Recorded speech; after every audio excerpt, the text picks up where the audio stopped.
We may have some news regarding the new Multiversal War that'll be taking place during Doomsday, and how Loki may have not actually stopped He Who Remains and Kang. He may have just altered who is in that brand new war. However, just stay tuned as well, because tomorrow's video, yes, we're going to be talking about the prequel for your friendly neighborhood Spider-Man. Let's get right into this video.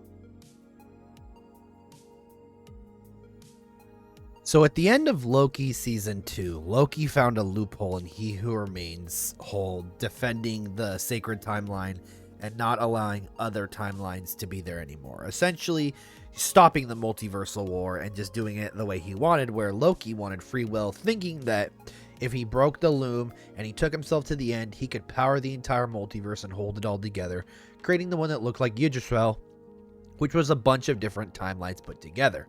Obviously, towards, Doomsday, Doctor Doom is going to have to go and either create a new universe, or he's going to have to stop the incursions from happening, essentially putting them all together, making a battle world. Either way, the whole thing is this: will the Multiversal War still happen with Kang being gone and He Who Remains, and Loki essentially riding him out of time and out of space and everything else like that?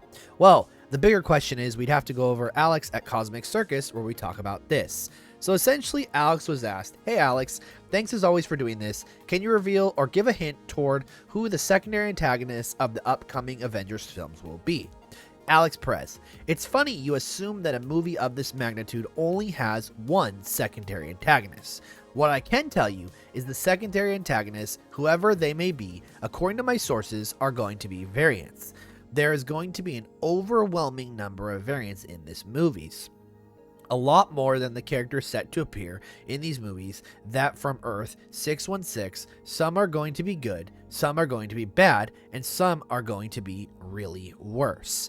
And then the next question was, "Given that one universe must destroy the other to prevent an incursion, do you see the Multiversal War prophesized by He Who Remains happening in Avengers Doomsday?" And Alex went on to say, "That's not how incursions really work. But yeah, the whole idea for those two films is seeing a Multiversal War play out on the magnitude that was teased back in Loki Season 1. The thing is, this time, the key players in this war will not be Kang or his variants, but rather other Marvel heroes and villains from across the multiverse landscape." So essentially, let's take on part 1 first, which essentially was, about the incursion things. Well, the thing is this: the incursion started when Doctor Doom went back in time with Owen Reese, or Molecule Man, and decided he was going to kill some of these Molecule Men, which essentially started the very first incursion. And, it essentially took away the barrier in between that eroded, that caused the Earths to crash into each other. Therefore, if the Earths did crash into each other, both universes would disappear forever and be erased from existence. Essentially, the Beyonders wanted to create a chain reaction and destroy the entire multiverse all at the same time. But Doctor Doom obviously wanted to stop this. Now, the thing is this: they figured out by destroying one Earth, it would allow another Earth to pass through.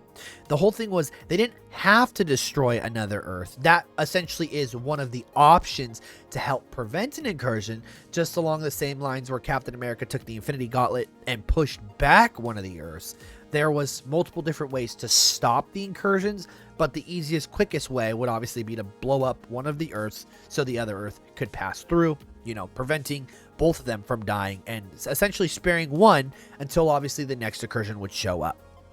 Now, with that being said, we also know that Alex said there will be multiple Earths, and towards the end of this, there's going to be like 10 to 13 Earths colliding, which I'm assuming is like Toby's Earth, Andrew's Earth, which is going to be the reason why the Spider-Men are going to fight each other, probably 838, probably a bunch of different ones, like that. Now, number 1, he said, the key players aren't going to be Kang's or his variants, but rather Marvel heroes and villains. Now, that's where it takes us to number 1, where Alex said, "It's funny you assume that the movie of this magnitude only has one secondary antagonist. What I can tell you once again is the second antagonist, whoever they may be, according to my sources, are going to be variants." Now, essentially, take into mind, we've heard about the Maestro, we've heard about Hydro Cap, We've heard about Doctor Doom. We know about 838. We know about 617, which was the other one with Defender Strange. And there's a ton of different Earths. We've also have been hearing that Doctor Strange is going to play a big role. And essentially, Doom might have to go around killing different variants of Doctor Strange, as Doctor Strange is essentially the bigger threat to the multiverse itself. Now, obviously, different worlds, different universes are going to be colliding, and people are, I think it's going to be to the point where we're going to realize that really nobody's evil and nobody's bad, but essentially what's happening is they're just trying to defend their own universe. Obviously, we're going to have Chris Evans and Haley Atwell coming back as Captain Carter from What If Season 3, and Steve Rogers is Nomad from the other Endgame universe. Now, obviously, they're going to have to protect their world. Obviously, too, like I've said, bringing in that Captain America with the Infinity Stones and Mjolnir could give us that possibly Infinity Gauntlet holding back an Earth scene, which would be amazing, which means we need to incorporate people like the Black Swans, the Illuminati, the Black Priests, and many other characters. And it's just been hearing that this is going to be such a big juggle. There's going to be so much going on. I wouldn't be surprised if each one of these movies are 3.5, 4 hours long, if I'm being honest with you. Because the simple fact that we're having all these different variants, we're going to be getting different emotions from different characters, different possibilities from different characters, different thoughts, cares, showing their loved ones, showing who they hate, all these kind of different things, which is going to be great. It's going to be showing like Tom Holland versus Toby and Andrew. It's going to have Doctor Doom, Doctor Strange, Clea, and all them working together, Wanda working together, the Avengers, the Dark Avengers, the new Avengers, the young Avengers. There's going to be so many different people in this film that are going to be working together, working against each other. Maybe they'll bring in the Squadron Supreme. Maybe they'll bring in all these different people, and, all these different worlds are going to be colliding. All I know is this is going to be a hectic movie. I cannot wait for this to come out. There was also a quote-unquote detailed rumor of notes about the film for Doomsday, which I'll probably go over in a future video. I don't really want to bring it up right now, but once again, it talks about Doctor Strange being the biggest threat to the multiverse. Obviously, I'm also hearing now that Doctor Strange 3 more than likely is not going to be coming out before Doomsday, so we don't know what that February movie is quite yet, the one before Doomsday. But obviously, the closer we get to that, the more people I talk to, I will let you guys know what I think, what I've heard, and all that kind of things.